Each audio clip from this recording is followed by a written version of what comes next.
going to let him continue? No. It's a stoppage, and Bivol gets the TKO in round number 12. Jim, you identified just now what was so impressive about that. This was my first time watching the fight. I was really ill at the time during this card where Sergey Kovalev took on is it Igor Mikhalkin, and it was Dmitry Bivol defending his WBA 175-pound title against Sullivan Barrera. Here, let's go back and watch the knockdown. Let's go back and watch the knockdown, or it would be the knockout actually. TstreeT controversy. This is TstreeT. Eastern Europeans, and when is that going to show up at the highest level? TstreeT Controversy. This is TstreeT Controversy Live. I cover every single major fight live this weekend on HBO Boxing, HBO Championship Boxing. Dmitry Bivol is going to be taking on the savvy, crafty Isaac Chilemba. He's battle tested. You can't really call him a veteran in a way. I mean, he is a veteran, but what I'm saying is he's not like an old veteran. He's only 31 years old. And right now, I kind of wish that they would have. Damn, where's this knockout? Right here. I kind of wish that they would have went to Isaac Chilemba, and I understand they couldn't, but I would have liked them had gone the folded him.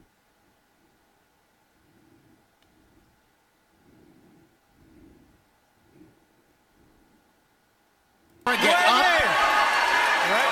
Is Harvey not going to let him continue? No. But they see Cuba as the top of the folded him.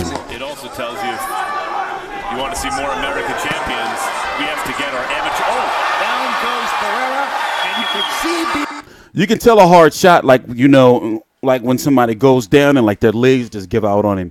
But I was saying that I would have liked to seen Isaac Chilemba and then Sir Sullivan Barrera, not Sullivan Barrera, then Isaac Chilemba. But whatever the case may be, he's taking on Isaac Chilemba on the undercard of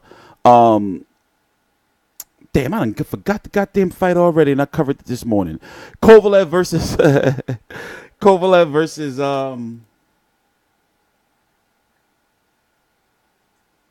Alida Alvarez. We got it.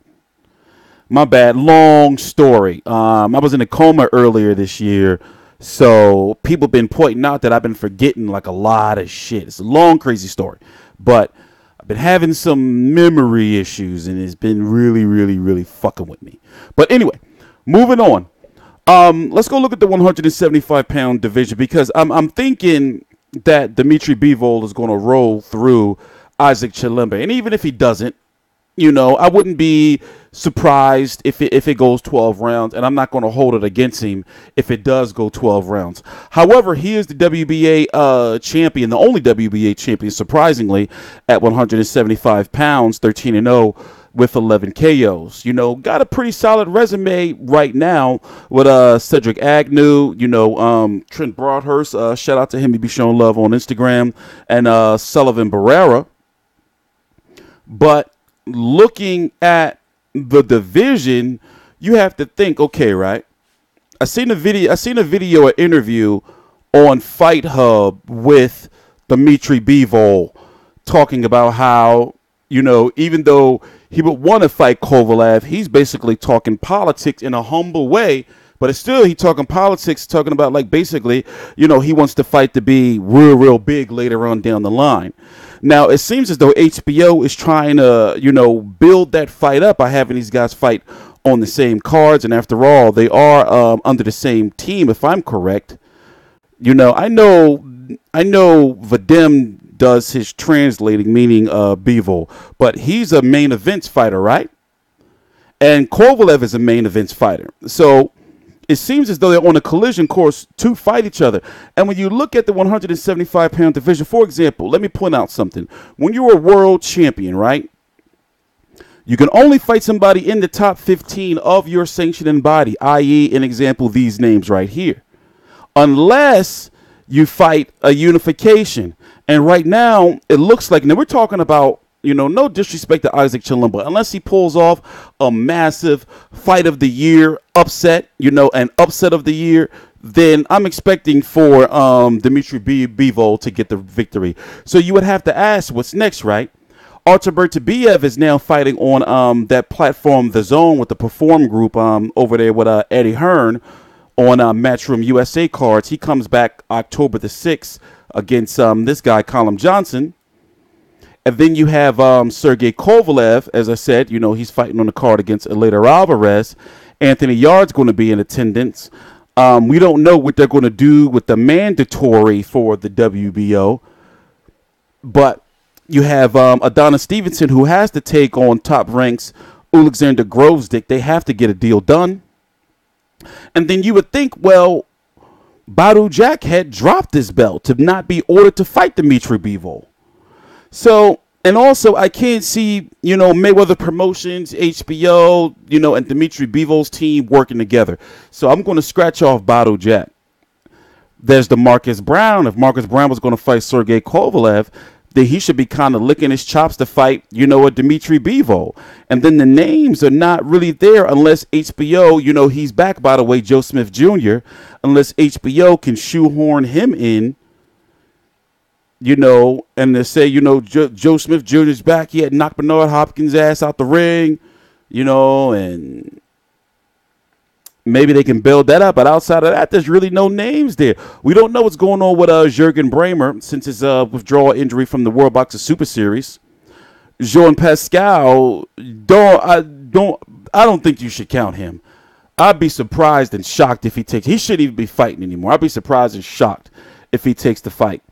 And, it's not really nothing there. So it's going to be interesting to see the route that they go, because I don't see, for example, if both Bivol and right now, by the way, it's 7:17 p.m. Eastern Standard Time, August the 1st, 2018. The fight is taking place on HBO Championship Boxing on August the 4th.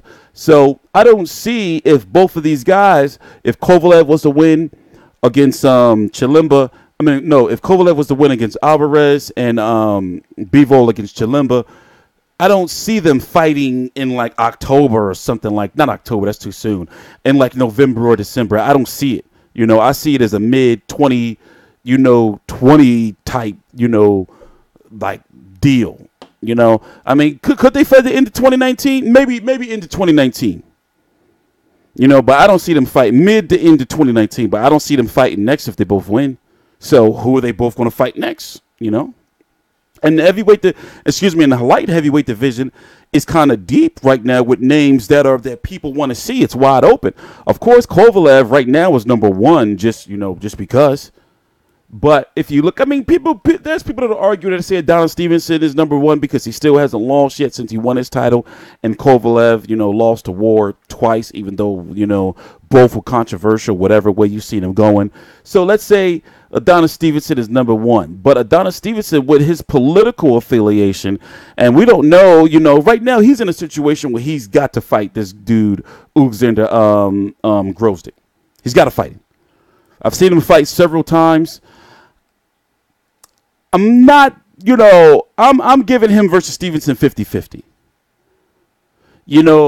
I'm not sold on Grovesdick yet. But now that you got Beterbiev on The Zone, Kovalev Bivol at HBO, Alexander Usyk Top Rank on ESPN, Stevenson PBC Showtime, Badou Jack Mayweather PBC Showtime, Marcus Brown, they've been showing that he can jump over HBO if he wants to, and then looking at the other names, who else do you want to see him fight? Anyway, I'm TstreeT Controversy. This is TstreeT Controversy Live. I'm going to be covering the whole card. Of course, not the whole card, obviously, but the HBO portion of the card. Please subscribe. Links to my social media right down below in the description box. This is TstreeT Controversy, TstreeT Controversy Live.